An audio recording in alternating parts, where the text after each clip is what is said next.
Hi, welcome to this Open Security Summit session in January 2022. And we have James giving us a session on turning the tide and how to convince senior management ownership to invest in cybersecurity. I think the ownership is really key here, right? These days. So over to you, James. Cheers, Dennis. Thank you very much for that. So yeah, thank you for joining me for the second part of my ocean themes journey that I've done over the last couple of days. So yeah, turning the tide, right?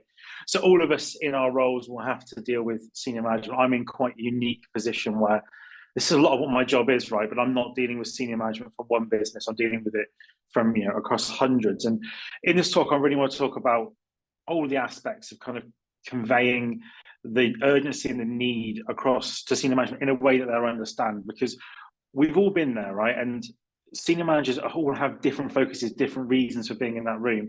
And ultimately, for a lot of them, cybersecurity maybe isn't their main function. So what I'm here to do is talk about like an effort to drive the right decision-making process and show people where to invest and get rid of that, what I refer to as tech washing, where we just throw big numbers and jargon and spiel at people, and ultimately, what we're really doing is just trying to distract them from the fact that maybe we're not answering the questions that they're asking.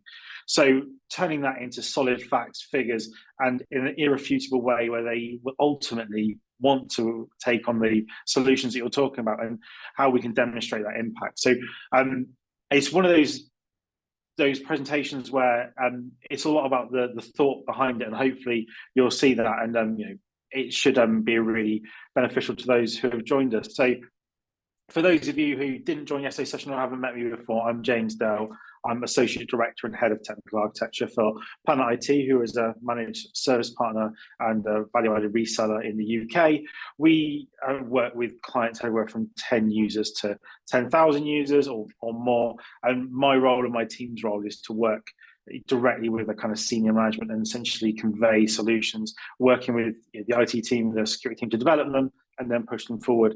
My background is actually IT management, and I did that for a good 10 years before I decided I was sick of people telling me no, and I've moved over to the other side of the fence to get some more ammunition, as it were. And it's nice to be able to take what I learned in that journey and convey it with what I do day to day now.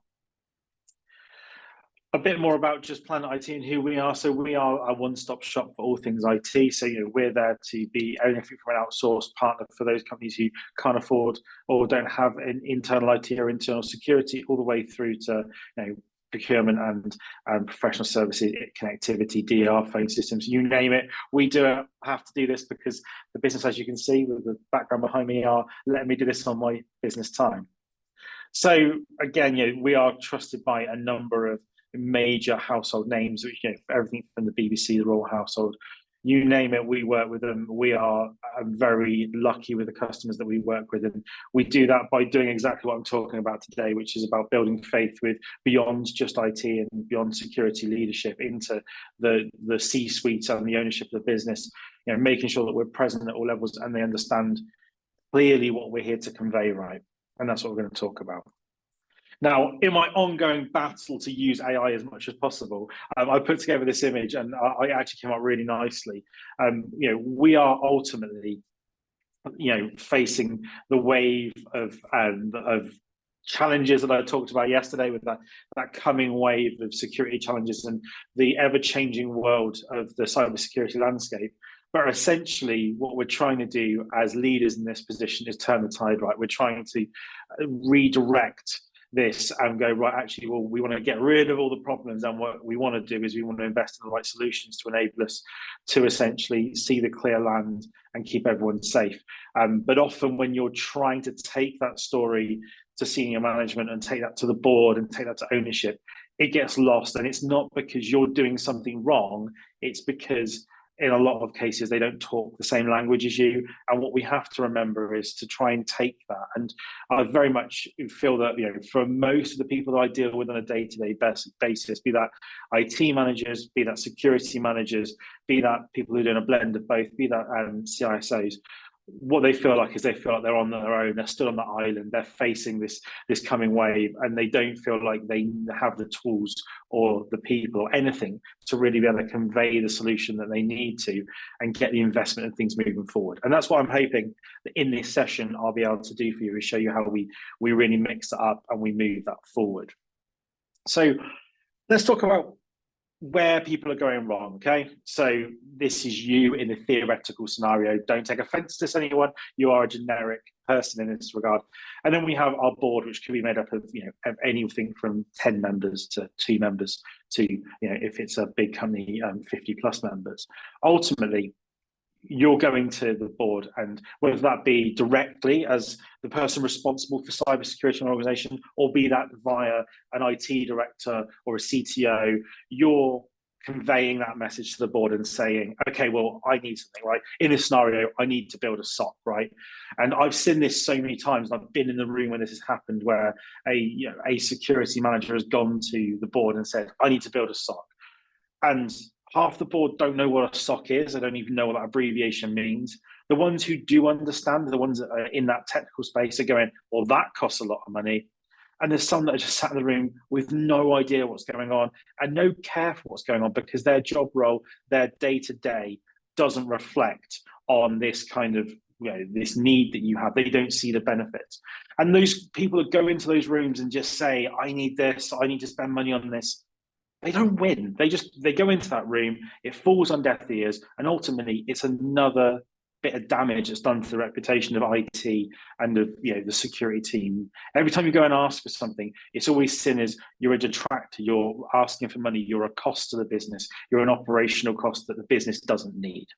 And we have to try and get away from that and really drive away from this kind of feel that IT is just something that costs money, security just costs money, and it's actually something on the bottom line that's damaging the figures. And that's, speaking to lots of board members and being in lots of these rooms, that's often the conversation that comes up is, you just cost us money. They don't see the benefits, they don't see the rewards, because from their point of view, they're looking at balance sheets. They're looking at 2 sets of figures, money in, money out, and they just see IT and cybersecurity as a big money going out the door. So before we can talk about anything else, we've got to talk about the audience that's in the room. Now, this scenario obviously is a typical board that I put together. There are many different flavors to how a board is structured, but realistically, what I'm talking about here is a typical board. So in that room, you'll have what I call the friendlies, the greens, right?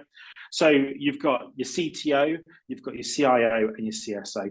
You may have one of these, you may have 2 of these. The roles tend to get kind of merged together sometimes. But ultimately, you'll have someone who's responsible for IT, someone who's responsible for security, and someone who's responsible for data, normally in some form.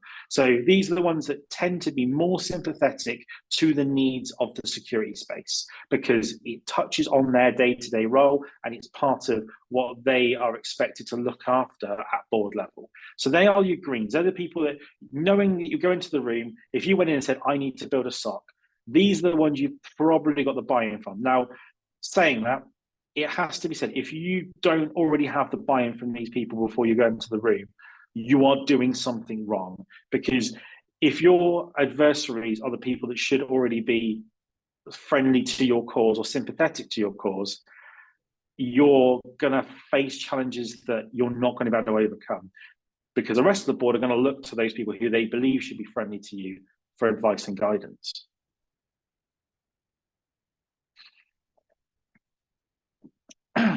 We then have what I call the yellows, right? These tend to be people who will have some kind of concept of security. It might touch on their role to some degree, mainly through maybe the ownership they have in other departments, right?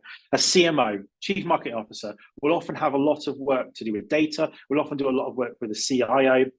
They will find that they will be a little bit closer to the needs of what your data is and what data protection is. But these are people who will ultimately not probably get the technical jargon. They will also not necessarily want to be spending money on security or cybersecurity products when they have other things that they want to lobby the board for. but they will be at least open to your suggestions if you can convey them in the right way. In that group, I also put the COO, because they tend to have a wider business view and they will have kind of maybe a bit more touch points with you. The compliance officer, CCO, will then tend to work with the CIO and tend to work with the wider business, and will tend to have a bit more of a security overlay. And then you've got the HR manager, and the HR or CHRO will tend to be more involved with your team on a kind of personnel basis, and maybe we'll see the strains, so they'll have a little bit of a responsiveness there. They also are people focused, so they tend to be more responsive to people when they come into a room to pitch. Then you have the reds, as I like to call them, or the dark oranges as we've got them here, your CFO and your CEO. CFO only cares about the figures. They need to know money in, money out, what that does to the business. Their entire focus for the business is how the business operates and how it makes money. You need to make sure that when you're bringing stuff into the room, that you know that that's all they're going to listen for. I know that my CFO, my financial director, if I go into the room, the first thing he asks me is, how much is it going to cost me, and how much can we save from doing that? That's the only two questions he cares about. He does not care about the bells and the whistles and all the other stuff. And I've seen so many people in our business go to pitch things to board level, and I'm sat in the room as one of those board members going, right, okay, well, we want to sign off on this investment? But they start with, oh, look at all these fancy things, all the bells and whistles, he does this, he does that. They've lost the room. It's facts, figures, that's what the CFO is looking for. And the CEO will be in a position where they have to balance the needs of the entire business. So they are going to need the most convincing in most cases. Unless you've had a cybersecurity breach and everyone can feel the pain, when you go, they're going to be the ones that ask the most questions.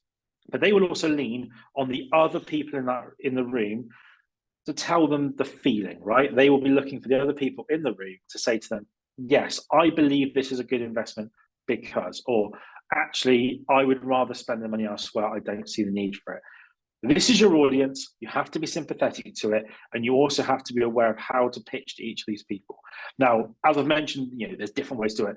Ultimately, you greens, you can pitch the technical stuff, but because they are going to be sympathetic to you anyway, I would save the technical jargony bits, anything you really need to give that's technical, till after you've done the benefits to the business and the finances. I would go finances first, benefits to the business, and then talk about the techie stuff. Then you've won over your yellows, your reds, and then the greens are just nodding in agreement. If you do it the other way around, you've probably lost the yellows and the reds, and you're left with a position where you've only got 3. And if it's a standard board voting system and it's everyone has an equal vote, there's 10 of them, you've lost the room. Okay, that's that one. So what do we need to get? And we need to get an STI. I know that sounds silly. What we actually mean is we need to get succinct, trustworthy, and influential. Going into a room, going into the boardroom, that's what you need to be. So the first thing is, as I'm trying to do here, you need to be as succinct as possible. You need to limit down what you're saying to what actually has value. And as someone who's part of my job every day and has been for the last 6 years, is to present to people and to give people answers to questions and solutions. Being succinct is one of the things I try to do every day. Try to cut down the waffle, give you the information you need, and get to the point. So be succinct. You also need to be trustworthy. If you don't have the trust of the board and the trust of at least those people in green that I've mentioned previously, you're going to have a challenge, right? That is something that you can't do instantly. That's something you have to earn. So if you're brand new as a brand new CSIO or brand new security manager or brand new IT director, and you're going into that room, you don't have the full level of trust that you need to win on the STI system. You've got some of it, you'll have some trust, but they won't know if you're trustworthy.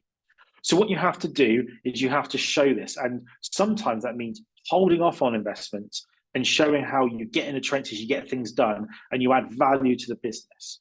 It also means being an expert in your subject area. If you're coming in to talk about, for example, we're going to come in and talk about we want to develop a full 24/7 SOC in our business, then I need to come with all the information. I need to come in with the benefits, the reasons, the why, the business reasons, not the technical reasons. I need to come in with the We do this because it gives us this protection, which enables us to do this for our customers, which will enable us to make more money, be trustworthy with the information that they need.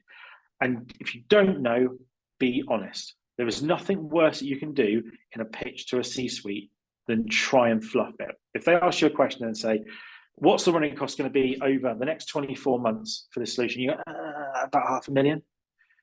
That's not an answer. You go, I don't have this information to hand. I will get you that within 24 hours. Take the time to step away and do that. That will be more respected by people at that level than essentially giving a disingenuous answer, something that they're never going to be able to pin their hat on. They expect to have the facts and figures.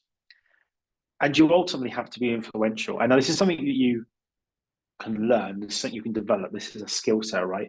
Something that I put my team through when they start is about how you present, how you engage with people when you're talking to them.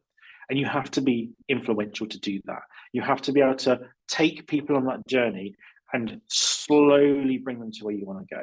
You know, if you try and rip someone from, I don't see the investment being worthwhile, to give me the money, they're normally going to struggle because you're trying to force them from two juxtaposing positions. But if you can take them using a succinct and trustworthy argument down a path by giving them the information they want and slowly guiding them, you'll be seen as influential. You also have to be confident in what you're saying.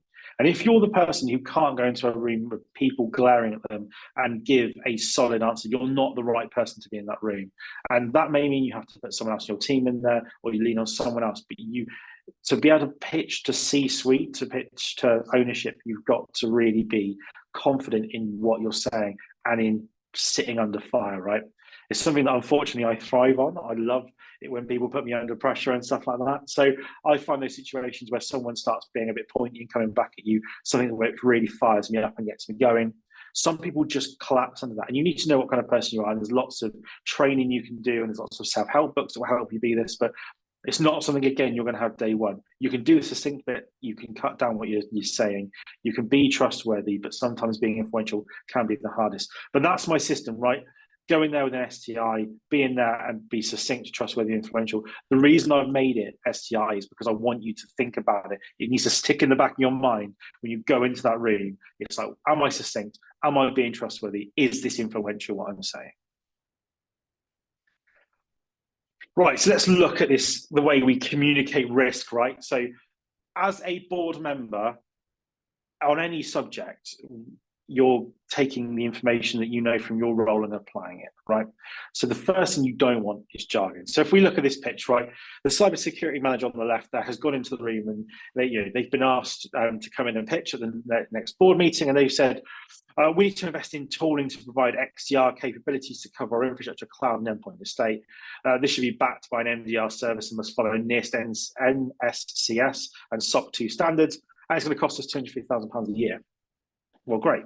Well, the first thing they've done is they've thrown so much jargon in that room that they might as well not bother turning up. Because, first of all, like I mentioned earlier, if there's 10 people in the room, 3 people might know what XDR is. 3 people might know what your infrastructure, cloud, and endpoint estate looks like and feels like. Some people will know what MDR is. Some people will know what the standards are. But ultimately, you've just thrown gibberish at people who don't understand that terminology and then gone, cool, now I want you to give me £250,000. There's no perceived value to the business there, because what you've done is you've gone, right, I want £250,000 with no tangible results. What you've said is that you want to invest in tooling. Tooling means nothing to anyone. Anyone who is in a non-IT space, when you say tooling, will often think of the spanners and the hammers that are in their shed. It often loses the momentum that you're expecting it to. It sounds really cool coming from an IT professional. Anyone that's worked in the kind of software space will use words like tooling all the time. It doesn't work in front of a board. We need to be more succinct in the way that we talk. So the board are going to say, we've got tools, right? We don't want tools, we've got tools. You have a team. We can't fund additional spend. We don't have any need for these standards. Then if they don't know what the standards are, because you've only given acronyms, they don't know how they're important to the business, because that's all you've given them, they're not going to be able to follow this through. Likewise, if they don't know what any of the abbreviations mean, they don't know what the tools are they're buying. So you'll just send them mixed messages. So let's do it the right way.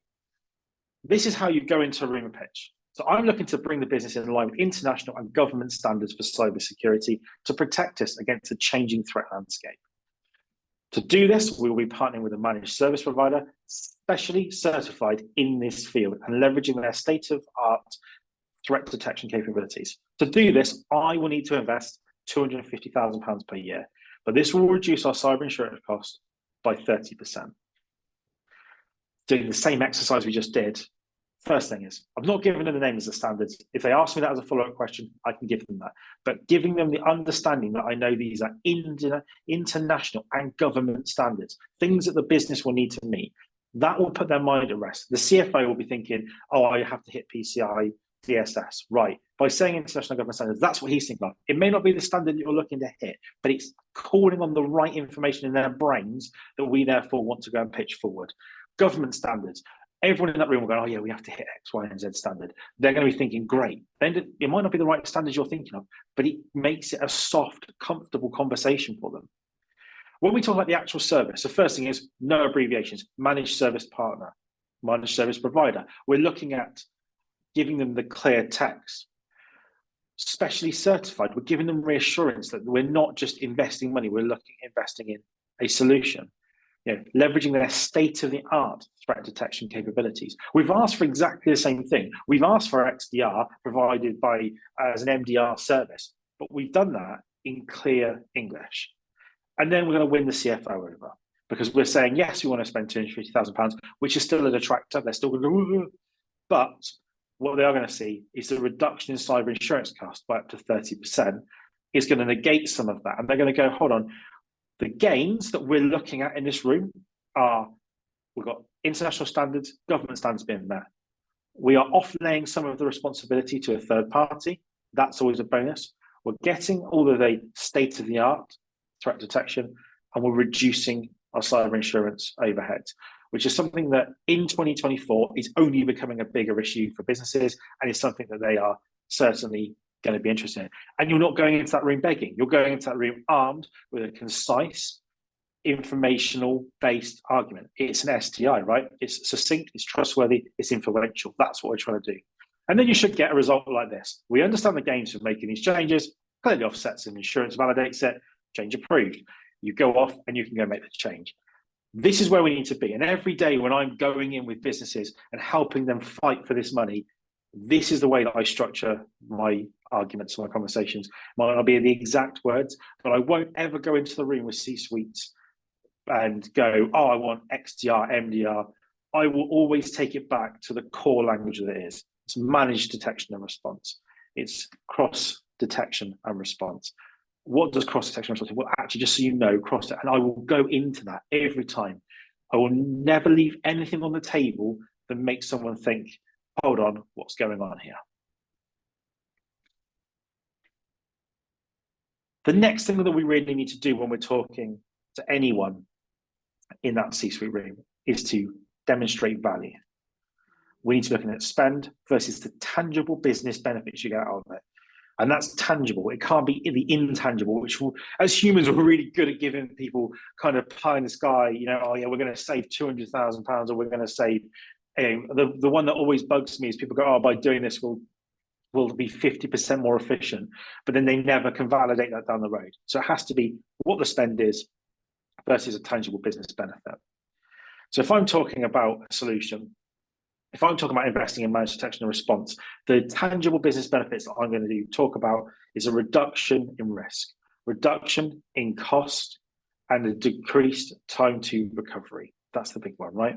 I'm going to be decreasing the risk time that we're going to present the business. So we're saying the risk will be already reduced, but then also on top of that, the risk of the downtime if something goes wrong is also dramatically reduced. I've then gone, this is what I want to spend the money on. This is what the spend is. This is my tangible business benefit. If I was then to look at something like investing in constant vulnerability assessment, something that in 2024, as I mentioned yesterday, is becoming the must-have, right? Same thing. I'm reducing the risk. I'm decreasing the TTR, but also I'm decreasing the likeness of attack. I'm triple whammy on decreases there. And they're going, hold on. The things that you're presenting there are going, yes, we're spending, but by spending, this is what we're offsetting. And that's what anyone in that position is going to be looking for.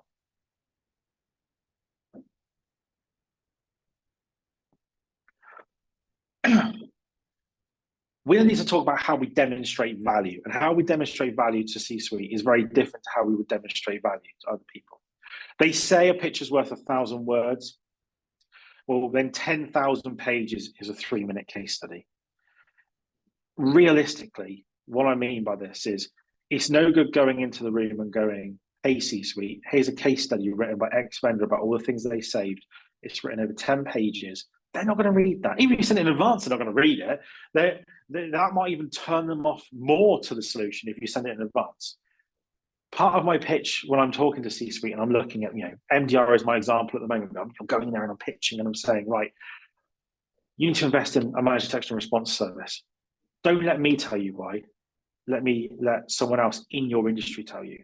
And with the vendors that we work with, we always have cases. We've got cases internal that are short, sharp videos presenting the people who are already investing in that. And very often those videos include someone at their level in your industry who's already invested in this solution.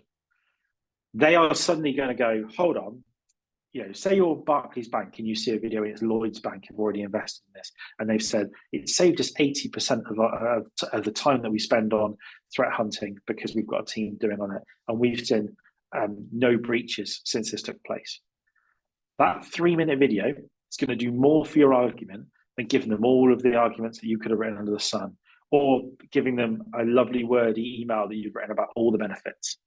Sometimes it's more value than a business case that you can write. You may be required to write a business case to get into that room to pitch a solution, but you can almost write off that business case with these videos. I see massive benefit in that, and I will often share these, or after I've been to an initial pitch with C-suite and I know that they need to make further decisions, I'll share that in a follow-up email and go, here's some links. I think they're really beneficial if you can watch them. It only takes a minute of your time, 2 minutes of your time. Don't present anything anecdotal or unverified statistics or figures that you can't validate. Someone who's got to the C-suite level of a business knows how to call BS on something, and they're going to go, how are you going to prove that? And I've seen it so many times where people go into a room and they say, by buying this automation tool, we're going to be 25% more effective. And that's a random number that's been given to them by the vendor when they've pitched a solution to them, and they've just regurgitated that. There's no way to tangibly show that. And if you could show that, if you hitting 25% is very unlikely, that's probably best case scenario. So don't present anything that you can't give backed statistical figures that show where it's come from. With me, that's figures that come from case studies that have got multiple sources that verify that, ones that have been paid for, not ones that you've just scraped off of Google. That can mean you have to take some time to get your arguments together. But if you know that you need to present figures to show effectiveness or reduction in cost, reduction in time, that's the way to do it. And that's the way that I continue to do this when we're talking about demonstrating value.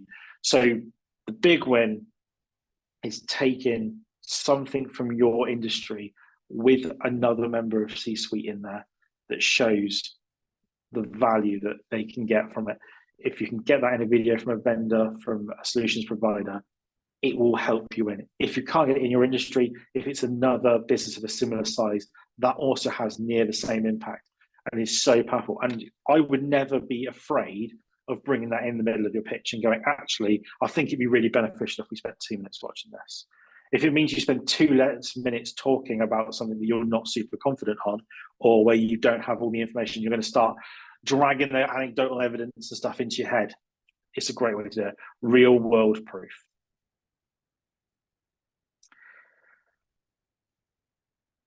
When they're asking the why, well, why are we going to do this? We need to talk about business gains, right? It's massively important, and we've mentioned it a few times. We're talking about what the business gets out of it.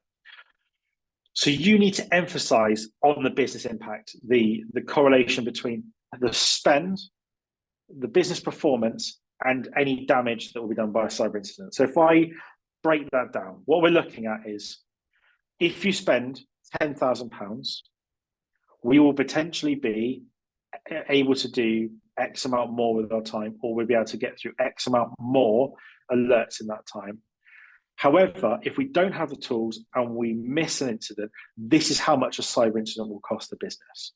I use this technique all the time. So if I have an example from a 5,500 user business that's lost £2 million because of a cyber incident, I often use that when I'm in pitches, and I'll go, right, if you spend this £25,000 now, it will mean that your team are more effective at spotting what's happening and where incidents are occurring.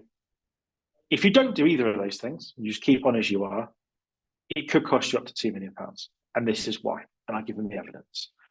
That solid fact to say, actually, you don't have to do this because I'm aware that it's your decision as the board, that this is the potential risk that you sit on, will often perk the ears up of those people in that room and go, actually, we don't want to be the people that are on the minutes of a board meeting saying we accept the risk that we're going to have a cyber attack. It's not someone anyone wants to be doing. So the next thing you then need to talk about when you're talking about business gains is about how this will help maintain or build brand loyalty, maintain customers. Most businesses, even if you're a B2B business like we are, it's all about maintaining customer relationships and building a brand loyalty. Now, you can tangibly take the damage done by a cyber attack, the damage done reputationally, and go, well, if we were to have a cyber incident, the reputational damage, the outbound view of our customers would have on us would potentially damage us to X degree, right? Or you go, imagine a scenario where as a bank, say we're Barclays, as Barclays Bank, we manage to have a cyber attack and lose customers' money. How long do you think customers will continue to keep money in us as a bank for? How much loyalty do you think they'll hold once that hits the press? Spending this money now will help us prevent those scenarios. They're going to listen. You then want to outline any legal and regulatory requirements that you're hitting. Now, as I mentioned, cyber insurance in 2024, this is something that's pushing heavier and heavier on having a managed service, a managed SOC in place, having your own internal SOC that runs 24/7, or having managed detection and response in place. So what you therefore need to do is you need to leverage and go, we are legally required to hit PCI DSS, legally required to have Cyber Essentials Plus, required to have ISO 27001, whatever it may be. These require you to have X techniques in place, and this is how this tool will help us meet those requirements. Again, if you're selling the why, the gains, it will be much easier to convey. You need to frame that gain in terms of risk management, right? So what you need to do is you need to look at it and go, this is the potential risk that we're facing, and these are the proactive measures that we can use to mitigate risk. We need to look at presenting threat modeling data to quantify that, but always pin it back to financial losses and demonstrate how cost effectiveness and reduction in time can be used to reduce risk or to give more protection because you have more time to spend on looking for risks. Anything that goes back to financials will always be listened to more. It's always worth, when you're pitching any kind of cybersecurity product, in going in with a cost saving versus incident response. Go and ask some incident response companies, some vendors, your Sophoses of the world, your CrowdStrike, and say, how much do you charge for your incident response services? I know that some of them, it's around £40,000 for a 30-day engagement. I go, right, that's £40,000. This product costs us 30 or whatever it is, and present that evidence. Or go, I've asked 4 incident response companies, and they've said on average it will cost us £500,000 to recover using their services. This product is £1 million. However, that product also gives us X, Y, and Z, and convey the gains. Be honest, transparent. Don't try and hide the cost of the product, but also give them the what if it goes wrong, the damage that can be done, the cost of incident response. If you start building that information up, people very quickly want to invest, because you go, actually, if we're hit by a cyber attack, it costs us £2 million. Incident response is going to cost us £500,000. The brand loyalty is going to mean we're going to lose up to 50% of our customers. Hold on, let's spend the money now, and let's not have that risk. These people in that room all care about maintaining the business. They're there to steer the business towards profitability. They're either appointed to do so by shareholders, or they're there because that's the job that they're in, and they're an owner as well. And those people in that room ultimately care about having a business and being profitable. But they will never risk having a business that could instantly disappear because of one mistake, and that's what we have to convey. Brand reputation, I kind of touched on it, but brand reputation is so easy to build, but so hard to get back.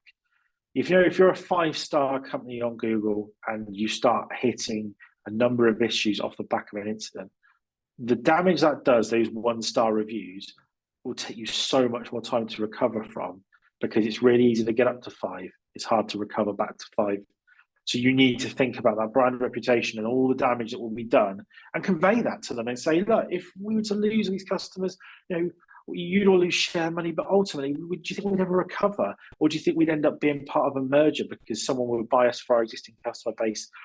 Just convey the negative that they could be facing and how this positive of this investment will prevent that.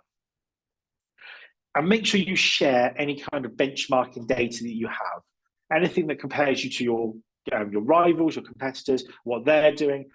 Often cybersecurity vendors will tell you indirectly who else uses their product in your space, and you can use that. Go, did you know X competitor down the road, or your rival you've had for 20 years, who steals a lot of our customers, has this product in place? And we often convince them to make the investment so it levels the playing field. Think about those gains, push on the gains, you'll make a massive impact. So let's talk about return on investment versus risk mitigation. And this is, again, pitching to that CFO and the CEO.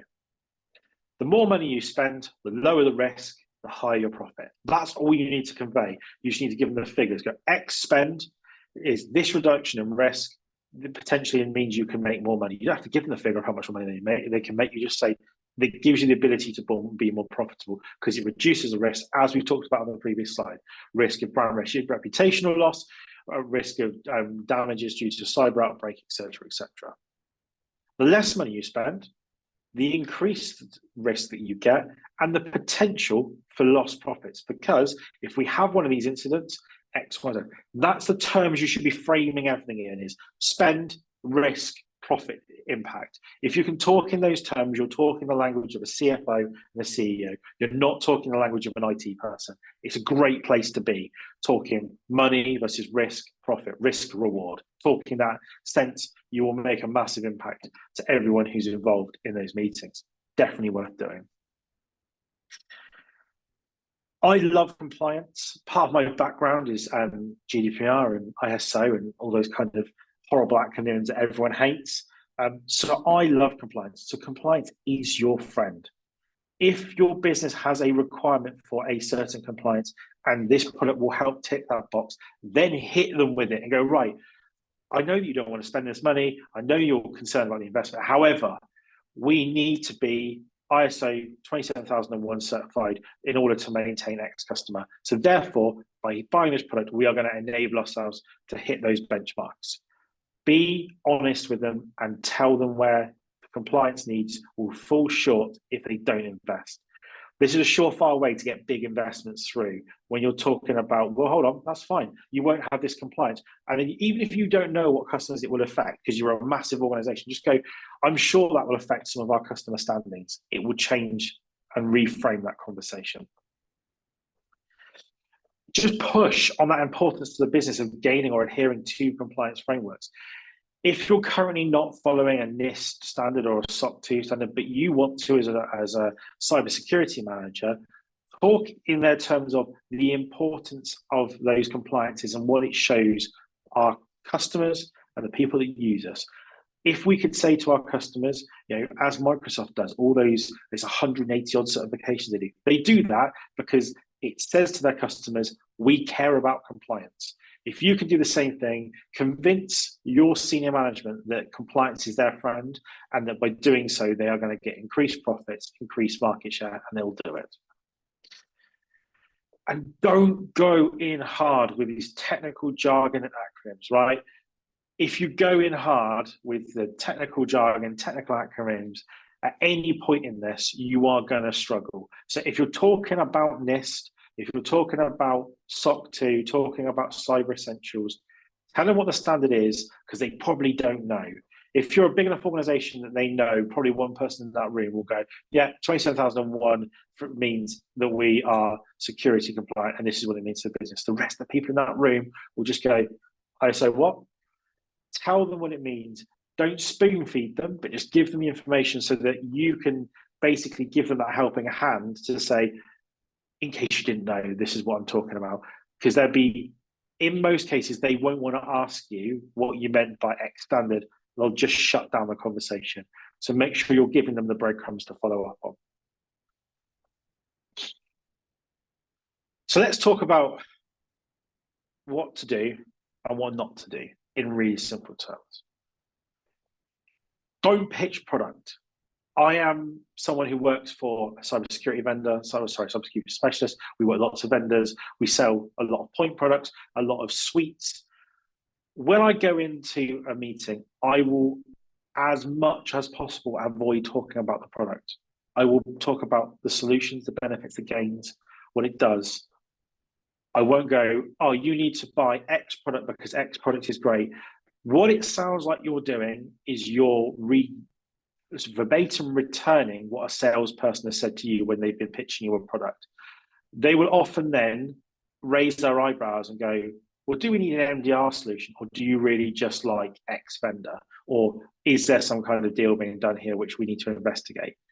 That's not what you want to be thinking about in that room. So don't go in and pitch product. If I want to get an MDR solution, I will say I want an MDR solution. I won't go in and say I want Sophos, CrowdStrike, SentinelOne. I'll be like, we need to invest in an MDR solution, and this is why, and talk them through it. And then when near the end of the conversation, I might say, the preferred solution that I've seen so far would be Sophos or CrowdStrike or SentinelOne, and then keep it short and sweet about product. You pitch a tangible value instead, tangible benefits. They will definitely understand that. Don't use jargon. I've said it so many times, and we'll keep saying it in this presentation because it's important that everyone understands that you don't want to be taking jargon into those conversations. Be concise. Don't talk about costs. Talk about ROI, right? So I've talked about ROI on those slides. So talk about the amount of money versus the risk, what it does to risk versus what it does to profit. If you can go into that room and say, what I want to do is I want to spend £250,000 to reduce our risk and increase our profits and live by X, Y, and Z, that will make the difference. If you go in and say, yeah, this product costs £250,000, it suddenly negatively frames the conversation so quickly that you actually lose momentum. And don't pitch features. Oh, the product does this, it has this shiny thing. That level of management do not care. But I've seen so many people do it. They go in and they'll say, oh, this shiny feature here. Oh, this, you know, it's like talking about the new iPhone. Oh, it's got a slightly better camera. They don't care. That's not what they're there to do. They're there to make business-wide decisions, and you need to respect that. So pitch risk mitigation and gains to the business. If you can do that, you're going to be in a great place to move forward. What I want to leave you with is just some cheat sheets, some very short cheat sheets for vocabulary. Don't say solution provider when you mean vendor. They know you mean vendor in the room. They know you mean someone who sells a product. The most common thing to say is, oh, I've been speaking to a solution provider. That's what companies will call themselves to try and make themselves more grand, or to try and remove themselves from the sales aspect. C-suite don't care about that. They know that you're talking to a product specialist, to a product developer, a vendor. So just call them a vendor. I've been speaking to X vendor and their product. Be transparent. Don't say the word bleeding edge. In IT, we see that a lot. People will use the word cutting edge, bleeding edge. It doesn't mean anything to anyone. Just use the most advanced technology. Break it down, because there'll be some people in that room, often of an older generation, or potentially someone who's not IT focused, who won't understand that terminology, and you'll lose the room. Don't say the cost of the solution is. Say for the investment of X amount you will gain, and here's why. Framing that language will make some massive difference. And I've done so much work. It's all about making sure you frame language. So I've given so much information there, right? That's the way that these things work.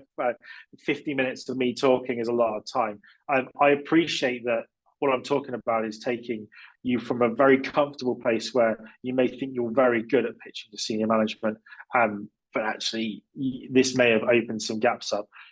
As I said, I get to do this all day, every day. I get to sit there with the specialists in the organization, the CSIO, security managers, IT directors. I get to sit there in the room with them whilst they pitch to the board, because I'm often there representing a vendor or representing, the kind of outside interests for the business, and I get to see where people fall down. I also get to see it inside the business of Planet IT, because I often get to see people pitch to us, and I get to see people internally who want to spend money asking for investment. If you can follow the framework I've given you there, tweak it, make it work for you, you will be in a position where you're much more likely to get the results that you want. If anything I've said today has resonated with you, or you want to just ask some more questions, please feel free just to reach out. You've got my email on the screen there. I'll leave it up, and you've got my you can pick me up on Teams or LinkedIn as well. I'm open to any questions, but I do really appreciate your time today. Yeah, no, really cool, man. I do have a couple of questions for you. So just give me a second. Yeah, and so by the way, I really love your slide of I love compliance, because I agree with you, right? I think compliance is, I think a lot of people underestimate, or they miss the plot of it. And also, I like when you get demands from the board, right? I always like and every time you have an executive something, saying, well, I need this, I need to understand this, I want that. For me, that's really good, because now you have a hook, right? Now you got something that you can work with. It's much harder when they don't understand, or there's no interaction, or there's an air gap in that, right? And this is the moment that's interesting, right? Or there's a political view or a desire that some of the stuff that you want to do doesn't really fit with the strategy of what the business want to do, right? And that's an interesting problem, right? So going back a bit to what we talked a little bit before, and I would like you to expand on it, right? I think the problem I have a little bit, right, with everything you describe, is that it's so cool. The question is how to scale that, right? The question is, how do you scale that when on the other side you have different personalities, different cultures, different languages, different experiences, different even states of the question, right? And in a way, different agendas, right? And that's, again, important to understand, right? And more these days, different legal requirements and frameworks, right? Or different entities, So I think that the challenge I always had up until recently, right, is I couldn't figure out how to scale, because what that means, it means that you're going to have to create 5 decks, 7 decks, right? Maybe one has 1 page, and maybe one has 20 pages, but actually the one that takes 1 page might take you longer to do than the one with 20 pages, because it's very hard to sometimes distill the right information for the right thing, right? Condense it down, Exactly. So I feel that one of the areas where we can bridge a lot of these gaps, right, is to use these chatbots, right? Is to use a chatbot that can be, in a way, even on 2 directions, right? I think you have an ability to give a bot to the board member for continuous information, and you have almost the ability, and which can be customized, and you also have the ability to create bots that we can even practice, if you think about it, right? Where we pre-pitched to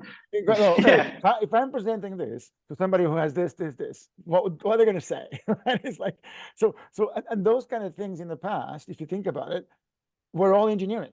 If we wanted to do that, and people try to do it, but it never worked, because everything will be engineering. But now the tweaks are prompts, so I think it can scale a lot more. What do you think?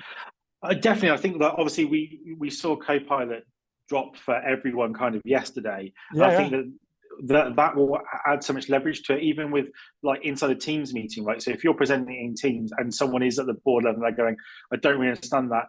With Copilot, just being able to ask, and you've already fed it the information, so you've fed it all that kind of industry information, you've got all that background, it will just help smooth that process out. And as a technical professional, you've got to leverage technology to make your pitch better, right? Because naturally, most of us are introverts, and we're not the people that want to be in that room having that difficult conversation. So leverage technology. I think that we're at such a great position with all the stuff around LLMs and kind of language processing, that actually we're in a position where it's the start of a journey, right? And if you can use that in the right way and show it really well, that you're going to build that reputation where you are trustworthy, and the board are going to want to work with you and say, actually, we're seeing the information you bring to us, and the way that you make it easier for us to access it, we trust you more to make these big decisions. And that's what you need, right? A bit more freedom to go and actually get things solved. Yeah, I really like also your slide about the friendlies, the greens and the yellows and the reds, Yep. right? And I have to say, like, I think a sign of a good board is when you are on the same team. And I've Yep. experienced that, and I experienced the other side too, right? And I guess the side of a bad board or side of a bad execs is when there's a bit of a gotcha and you feel that they're not on your back. So I had some really nice experience, especially when you can brief each of the people in advance, where Yeah. almost they can coach you, right? They can start to and this is the thing that's interesting. I found sometimes with those environments, the big decision was not made at the board. That No, was that. I think that was the already big made. lesson. Yeah. Exactly. That was a big lesson I learned. I learned to then start to identify when is it done, right? Because sometimes, and if you think about it, like I once had a really good exec who said, the board is not like an Uber CEO, right? It's kind of almost a failure, imagine, of a CEO to bring somebody present to the board for it to be shut down. It's like, Yeah. what the hell, right? So I think there's an interesting dynamic where, sometimes that can happen, of course, on key decisions, right? But I think on some of these things, it's like the sometimes the real decision is made a month before. The real decision is made when you're presenting the technical details to somebody really technical that really is going to give you that, yes, okay, I can support this. And then after that, it's Yeah. more of you showing that you deserve the trust and you showing that you have a plan, and also you committing yourself to delivering that plan, right? Yeah, and sometimes you'll often find those conversations happen up front, or you've pitched to the CTO, and the CTO's already kind of softly brought it to the board, but they want you there because there is those reds who just don't agree, and they go, "I need another voice to reinforce what we're saying." But it's so unfortunate. You're right. There's businesses that where the board are all joined up and are pulling in the same direction, have the same vision, are often the ones that are much easier to get them to go, "Yeah, we need to buy into this solution," Yeah. than the ones that have all got their own. They're all trying to win their own battles, aren't they? And they're going, "Yeah, I don't want to invest on this because I'm going to try and pitch for a new HR product next week." And you're like, Yeah. "Yeah, this is vested interest." So it is hard, and it's also about knowing that room. And if you can have those conversations up front with other people before that you're sat in front of all 10 of them, it can make a big difference, can't it? Yeah, no, I completely agree with you, right?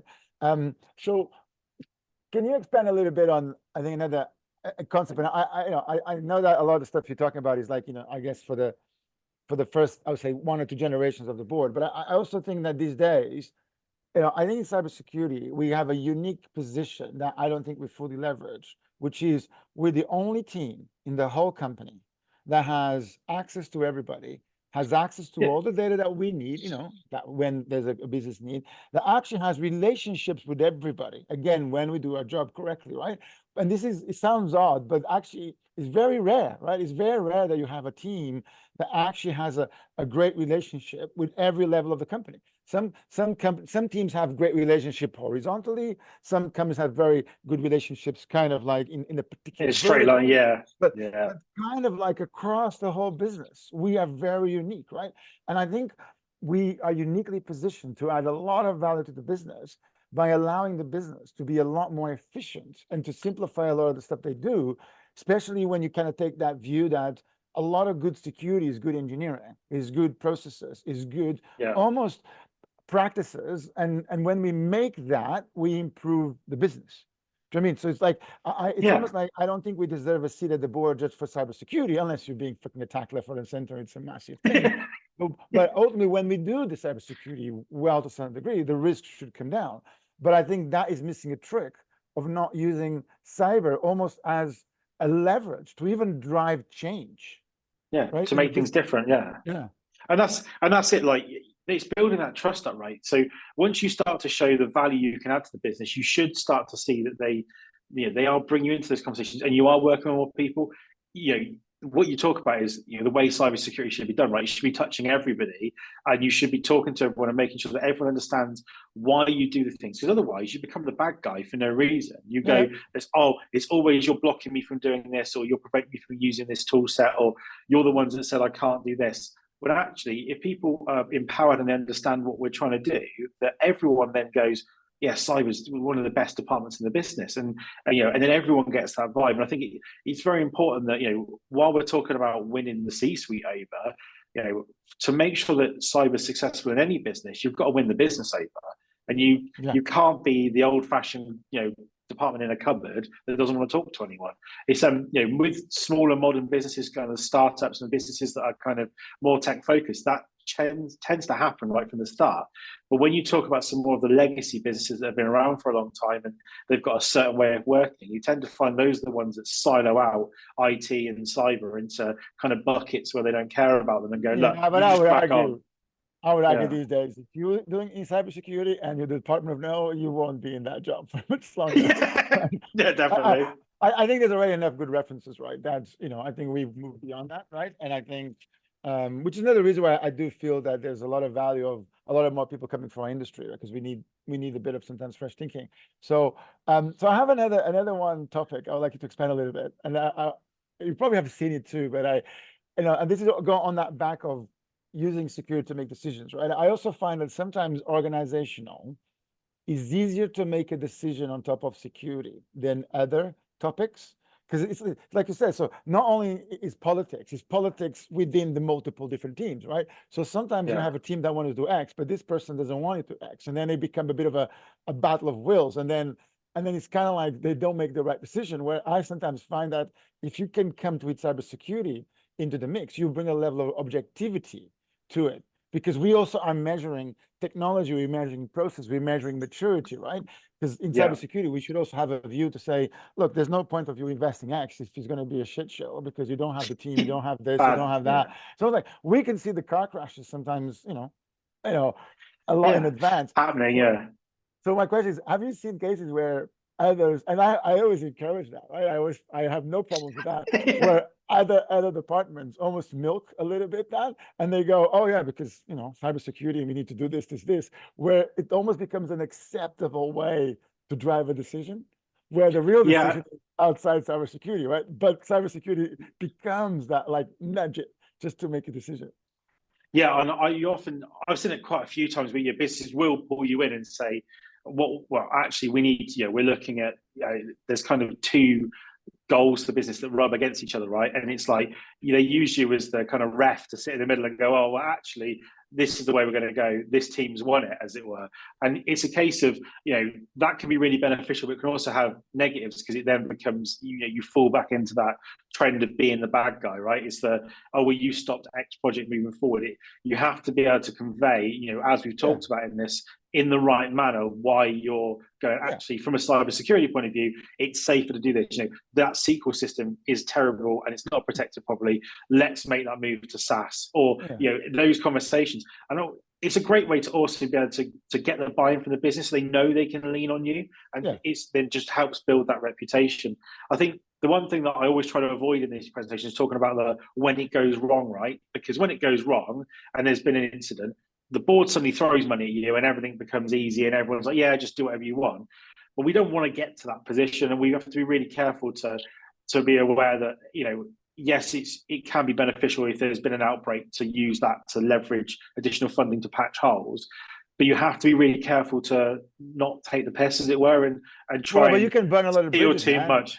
Yeah, I know, that's it. I know a bunch of CISOs that they remember these stories where they're saying, "Look, it was great, we had crazy funding," but they said in one case, he said, "I burned so many bridges, right, that it took them another year and a half to recover because suddenly there was that thing, let's get it done, right?" And that's why, by the way, the first thing I always do in every role is to build a hell of an incident response team, where I start telling the business, look, we might not be able to catch all the fires, but at least when you press the alarm, we got a fire department, we got a SWAT team. It's like we can contain Everyone's there. everything, Yeah. and that's why. But it's interesting because then it's like, so a lot of my teams that we run P3s at P1s. So especially when it's like a P3 that we never seen before, I actually put half of the team on it, right? Because we're fixing a whole bunch of stuff on it. Yeah, and that's it. That burning bridges is a perfect analogy, right? You've got to make sure that in the worst case, you're able to maintain a relationship. And as the kind of top of that tree for cyber, that ultimately becomes part of that job you're trying to do. You're trying to put the fires out, keep everyone moving, but also continue to maintain the relationships with the other people who will be ultimately feeling the pain of what is ever going on. And you've got to keep them close. And I've seen so many organizations where there's been a major incident, lots of money has been spent afterwards. The CISO at the time thinks they've done really well because they've got the investment. And then they're not there in 3 months after that because it's then, well, actually, you've lost a lot of faith with people and it just becomes unworkable. So, it's a really good analogy. Man, this is great. Look, let's do a number of sessions, Yeah, definitely. panels, right, at the next summit. I think there's lots of really cool topics around this that we want to bring a bit of a wider group, right? So we can have a Yeah, nice of panel. course. Yeah. Now we got this. Yeah. Cool. Thanks a lot, man. I think, Really appreciate it. and I'll see you on the next one. See you soon. Cheers. Thank you very much.